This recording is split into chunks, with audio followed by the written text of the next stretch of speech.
Illinois Stories is brought to you by the Corporation for Public Broadcasting, Illinois Arts Council Agency, and by the supportive viewers like you. Thank you. Hello, welcome to Illinois Stories. I'm Mark McDonald in Springfield at Edwards Place, one of Springfield's historic gems. When we were here 3 years ago, they had just finished restoring the main level, and they started raising money to start restoring the second level. Well, now, not only did they raise the money, but they've completed the job. So come on inside. Well, Sarah Adams, it's been quite a while coming. I mean, back in 2015, we were here last time when we did a story about the completion of this floor here. Right. And now since that time, you all have been working on raising money and getting everything you needed to do to finish the upstairs and restore it just as it would have been in 1857 About or 1857, so? yeah. Yeah, and it's finished. Yes. And you're having people come in, and you've had tours, and it's open to the public, and but it was quite a process, wasn't it? Yes, it was, but it's such a nice relief now to have it all done. Yeah. We're standing in the front hall. Of course, if you come in the front hall of the Benjamin Edwards house, this is the first thing you'd see. And it's pretty grand, but it's not as grand as the rest of the house. But it's a nice entrance, isn't it? It is. I like to imagine in 1857 people coming into the house and seeing something like this is really a treat. I mean, it would have been then, and it is now. Oh my goodness, yes. There weren't any homes of this stature in Springfield. This was a noteworthy place where the crowd of Springfield gathered, wasn't it? Oh yeah, they had all the names, of course, Abraham Lincoln, but they even held a political rally for Stephen Douglas here. This was a place to be back in the day. Yeah, it was. And of course, we know the story about Abraham and Mary Todd and the courting couch, which is here, and other important pieces of historical furniture are here.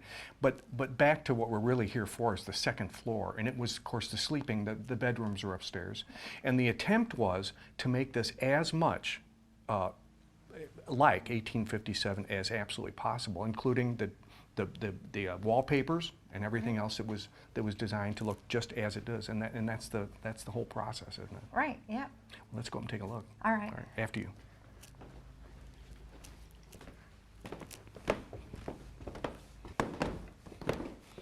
These old steps still creak, Sarah. That they do. You'll find that throughout the house. Yeah, you do. That's a great thing about old houses. Creaky, creaky.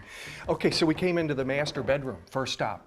Right. This is where Benjamin and his wife, now her name escapes me, but this is where they slept. Yes, right? Benjamin and Helen would have both been in here. Mm-hmm. And this is actually their very bed, isn't it? Yeah, it's one of those special things. You don't always get the original furniture and know exactly where it goes.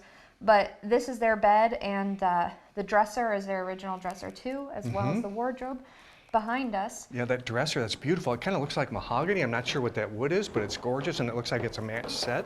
It is, It's yeah. beautiful with the marble top. It's gorgeous. So these actually would have been in this room when they stayed here, so they're back exactly where they need to go.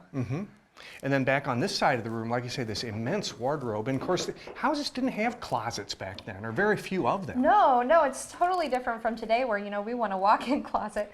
But, the wardrobe, as well as the other furniture they purchased from St. Louis, we still have the receipts for those inside of the furniture. So it's really awesome that we know exactly where they got it from. Can you imagine moving something like that around? Of course, there would have been a horse and a wagon to move that stuff up here from St. Louis. Well, and a lot of these things too, once they get them here, they're coming in pieces. So when we put them back together for a restoration, we had them in pieces and we had them put back together. We're looking at the original fireplace now, and of course the whole house was heated with coal, and there were a lot of fireplaces in the house. Right.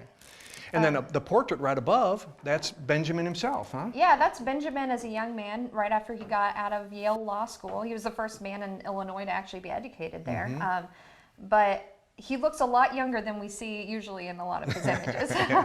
Let's focus on the wallpaper, and we can get a look at that right past his portrait. Now, reproducing these wallpapers, that's not only an art, but it's a very arduous piece of work, isn't it, to find what you need to replicate. Oh, exactly. So a lot of times we aren't able to find the original wallpaper designs, but in this room we were able to find the actual design that was made from. So we were able to recreate these historically, how they would have recreated them in the 1800s. And there are actually companies around the world that do this kind of thing. If you can find the pattern, if you can send them a swatch, They can reproduce it for you. Yeah, it's amazing. I can't believe that there are people that can do this, but we sent it to a company in Ireland and they were able to reproduce, and it looks amazing.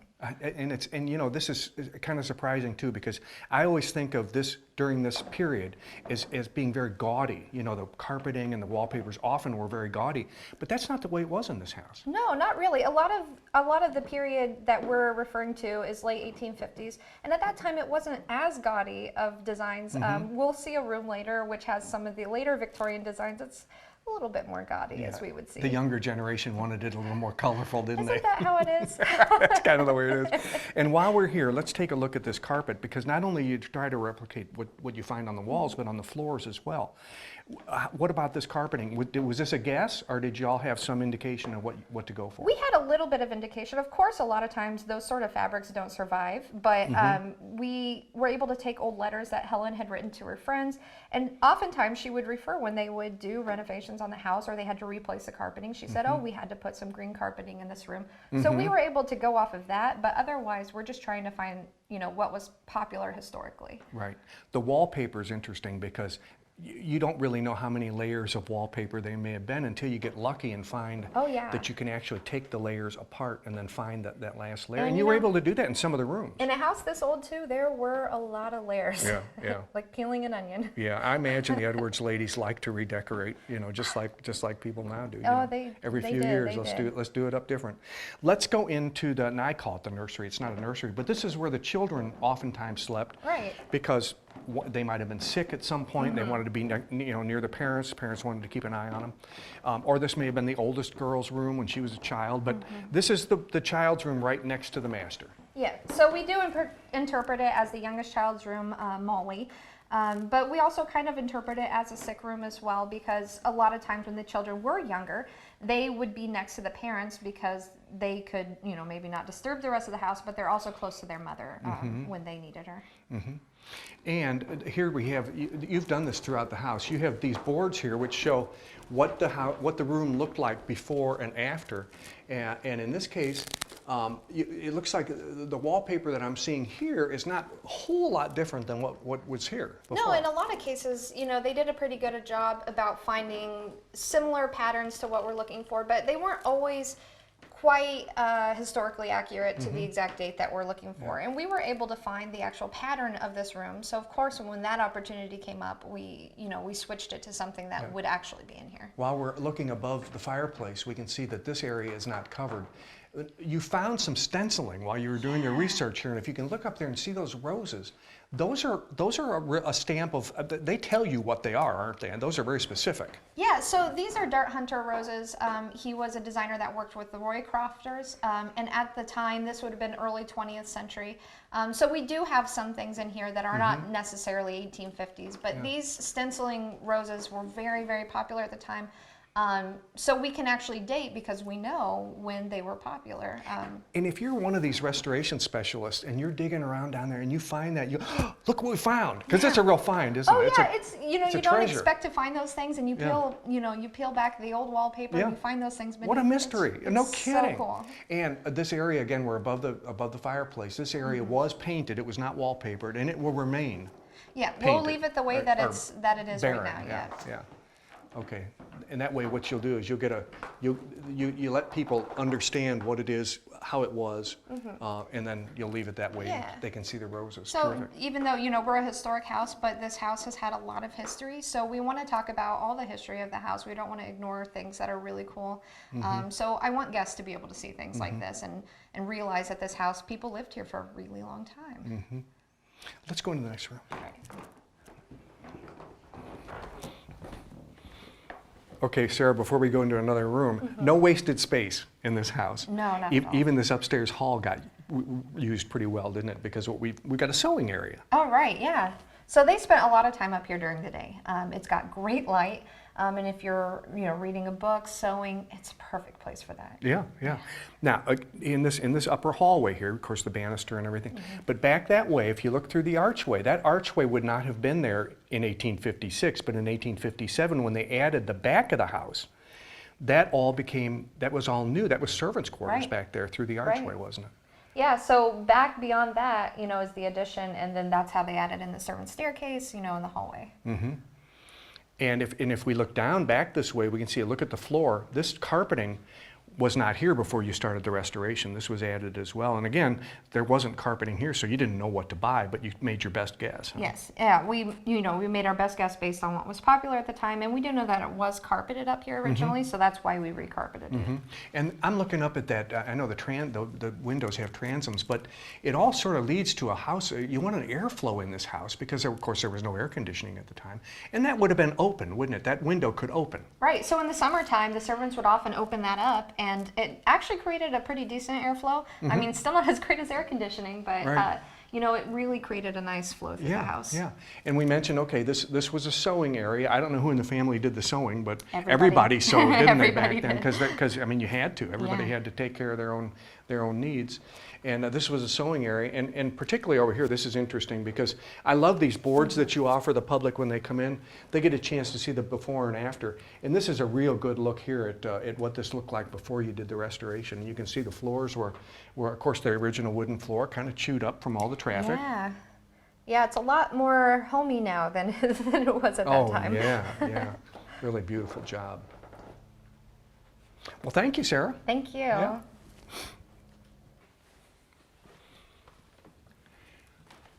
Well, Betsy Dollar, Sarah did a great job, giving us an overview of the master bedroom and everything. You're the executive director of the Springfield Art Association, and that's the organization that owns this building and has for many years. And we'll talk about that story a little bit. But right now we're talking about the restoration of the second floor, which, by the way, was somewhat expensive and took a while. But I didn't know that you all worked this fast. Your restorer started in October. Yes. And as we stand here in May, it's completely done. That's remarkable, I think. Well, we actually were shooting for Lincoln's birthday as the first completion date, but that turned out not to be realistic between replicating wallpaper, and actually all the carpets were milled to order on the East Coast on mills that were used in the mid-19th century. Really?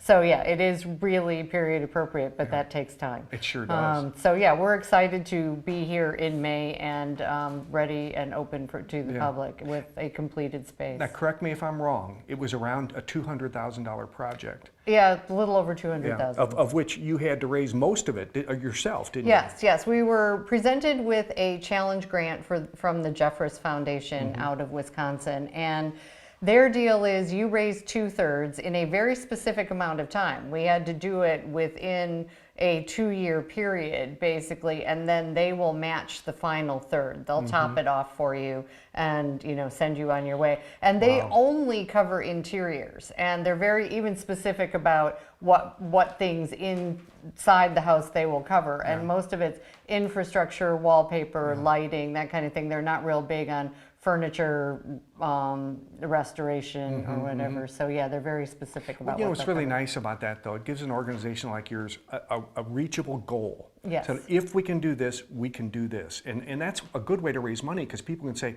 well, I can contribute to something like that as long as I know it can get done for this much. Right. So, and it gives a specific time frame. It's nice to have a little bit of that urgency, like we need it now so we can get this done, and it doesn't, languish for years and years. Yeah. We're in the oldest daughter's bedroom, and she would have lived here with her husband for a period of time, right? Yes, actually she was the middle daughter. Oh, the middle, okay. daughter. So this was Alice's bedroom, and Alice was married here in the house to Benjamin Ferguson. They were engaged right before the Civil War. He went off and fought with the 10th Cavalry Union, I believe, and then came back all in one piece, all good there. They were married here in the house and then stayed for 19 years, which is a very long time. And it's not because Benjamin wasn't successful. He was wildly successful. He had a china shop downtown that was one of the top sellers in the country. Let's look at Benjamin while we're talking about him. We've got a picture of him here. And he ultimately became a president of Marine Bank. So he did very well. So after 19 years, they built their own mansion kitty corner from here, so not very far away on Edwards family land. But the very first night that Alice spent in her magnificent home that had windows made by Tiffany and marble from Carrara and no expense was spared, she sent her mother a note saying she was homesick. So I don't know. That's why she was here for 19 yeah, years that's why she as a was here married for woman. 19 years. Yes. Oh, So anyway, and I think she just, she was comfortable here. Didn't want to go too far. She eventually was comfortable in her own home as well. But she is also the one who is responsible for giving this house to the Art Association, and we'll talk a little bit more about that later. But she was the daughter who stayed closest to home. The Ferguson building is still there, and it's still named the Ferguson building, and that's where his china shop was. Yes. And he made enough money. He probably spent 19 years saving money. Yes. Because he made enough money, like you say, to build a mansion. Right. Now, this room, as you can see, this has a little bit wilder wallpaper than the others, a little more overstated kind of wallpaper. So I assume the younger couple wanted to update in a more modern way. Right. We chose to restore this room to a little bit later. Again, because they were the young couple, they lived here for so long. This is more in like 1880s style. It's still not super high, crazy Victorian, but it's a little bit wilder wallpaper, bigger pattern, brighter colors. So we went with that style to interpret it a little bit later. And let's look at the floor, because the floor is interesting. I see this mat, these sort of like grass mats. This was typical for this house. This was the summer floor covering, wasn't it? Exactly. This was the summer floor covering. So every spring they would pull out the wall-to-wall wool carpeting, roll it in tobacco leaves to keep the moths and bugs out, and then lay out this mat strawing to keep it cooler. Again, their whole mission between the transom air draft system and taking out the carpets was to try and be cooler in the summer. Apparently they weren't worried about freezing to death. They were worried about They had stifling. plenty of sources of heat, but in the summer, I mean, there was no air conditioning. Right, You didn't have much and the chance humidity and many more layers of clothing that they had to deal with. So. People that knew this room before you restored it are going to recognize that this bed is different, and the dresser over there is different, and these are local Springfield period pieces that were moved in here for that purpose. Yes, well actually these pieces were in the house, but they were in different rooms, and the dressers and the bed all belong to the Bunn family. There was actually a Bunn family connection between Benjamin. His sister Sarah was married to one of the Bunns, and so yes, we have. I assume that at some point they all moved into houses with lower ceilings and couldn't accommodate the furniture. I guess moving this stuff in and out would have been a real chore. Yeah, but all of this stuff is really tall, so a modern house really can't accommodate much of this. And again, in this house, you've done the boards over here, the before and after boards, and I just want to take a look at this so people who have been here before, or even if they haven't been here before, can look at all the work that it took. The flooring, the walls, the furniture, the mantle at the fireplace, everything has been changed and restored to what we see now here today. And we've really done a lot too. I think we've added so much in terms of window coverings, which seems like kind of odd, but they would have had lots of opulent window coverings. So now that is period appropriate where it hadn't been before. We didn't have much in the way of window everybody knows how covering. expensive window coverings are. My goodness, that's biting off a lot. Really. And actually some of the fabrics, again, are made to order from period patterns. So, Yeah. Can we go down the hall? we can. Okay, let's take a look, because this room is kind of special to you, because this is the room that was used by the Art Association as an art room, not a museum, but as an art room. Right. And this is before you had it echoes in here too. This is before you had lots of space in newer areas where you now have classrooms and exhibit space and gallery space and all that kind of thing. But this was a workroom, a lesson this room. was a classroom. So in 1913, Alice, middle daughter, gave the house to the Art Association. And the Art Association actually started out as the Springfield Amateur Art Study Club, and then they incorporated as the Art Association to take the deed of the house in 1913. And this house was the entire art operation of the Art Association until basically the 1940s. So all of the upstairs bedrooms were used as classrooms and studios. We have lots of pictures of people up here with easels, painting and drawing and all of that. The downstairs was all gallery space, and it was exhibition space that would change out periodically, not exactly monthly, but you know, periodically. And they would attract artists from all over the country to do shows here. So your thinking is, when you're restoring this, is since the upper floor was all used for art purposes, we need to keep one room that actually shows what the history of the house. And the goal for keeping this room, or the reason for keeping this room in that capacity, is that we have these murals that were painted by our students directly on the walls. And they had been in a closet, actually. The Art Association, sometime after they were painted, had built in a closet. We took out that wall and were able to expose these works of art that also tell the history of the Art Association in some sort of funny way. We have photographs of children painting the mural up by the doorway. And so, yeah, so the linoleum floors and the sort of stark look are, you know, all about, you know, making art up here in this building. And then in 1949, they built the first big studio to the east of here and started moving the classes out of here. But I still meet the occasional person who in the 1940s took a class up here, and as a kid, when they were done with the classes, they used to slide down the banister. And it's a pretty steep banister. It sure is, and it's a long way down there. Yeah, it's a long way. So I give them credit for being brave enough. I'm sure there was a, you know, sort of a challenge of who was willing to do it. Oh my goodness. And I'm also impressed that the banister, even, you know, before we started the restoration, was as solid as it was with that many kids sliding down. It's a darn good thing. And speaking of kids, let's look up here too, Betsy, because this is all part of what too. It's kind of a shame that these were behind walls. But now the wall is gone, and you can see that some of the kids were. That there was a lot more of it that got painted over. If you look at this little photograph here, behind this boy is actually what you see right up there. So it was continuing this way, and it was continuing this way before that closet was ever built. Okay, now I got one last request of you. You are part of this project is being dedicated to an archaeological find or an archaeological project that's going on in the backyard, and I want you to take us down there and show it to us. Okay? Okay, All you right. got it. Betsy, we've left the restored area. We're in the oldest room of the house now, and this would have been the original kitchen. And there would have been a big cooking area over here, you know, and there would have been charred walls, and the floor, of course, had to be cut out because it was a different kind of flooring.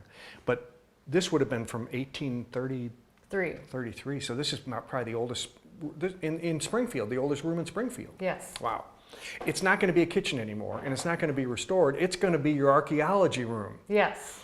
How fascinating. Yeah, well, there's, as we said, there's a lot of history to all of this, and the Edwards family, and actually the Hohen family before them, utilized their privies in the back as their personal garbage dumps. And over the years, that has all settled down, and we have started on new construction behind here, and before we built a building on top of something important, we did an archaeological survey. And in the very back of the yard, this is Floyd Mansberger, who's an local archaeologist. He found this giant brick-lined privy, and at the base of it, nearly 2 feet of compressed artifacts, ranging from, you know, bird carcasses from dinner to medicine bottles to other drink bottles to broken china,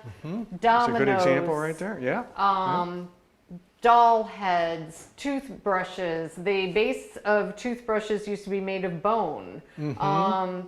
Ivory, you know, hair combs, you name it. Yeah, now Floyd is busy. He's already made his collections, but now all that stuff has to be cleaned up and categorized and logged, right? And then much of it will end up here, where you can show how the family lived through what they threw away. Yes, exactly. And we hope to even do a bigger show of collections from other families throughout Springfield to show sort of the class distinction through their garbage. That's fascinating. Thank you to both you and Sarah for letting us come in and showing us around. Well, thank you for visiting. Yeah, thank you. And a note to those of you who are watching and want to come back to Edwards Place and take a look. It's open for tours Tuesday through Saturday afternoons, and it's only $5 to take a look around, and they'll have somebody help show you around as well. With another Illinois story in Springfield, I'm Mark McDonald. Thanks for watching.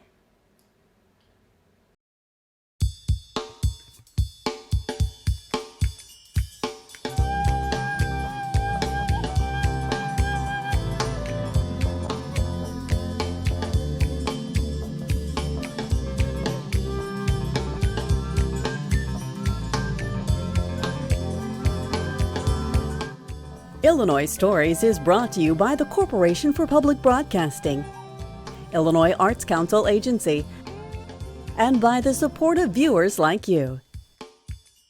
Thank you. For a DVD copy of the program you've just seen, send $19.95 to P.O. Box 6248, Springfield, Illinois 62708.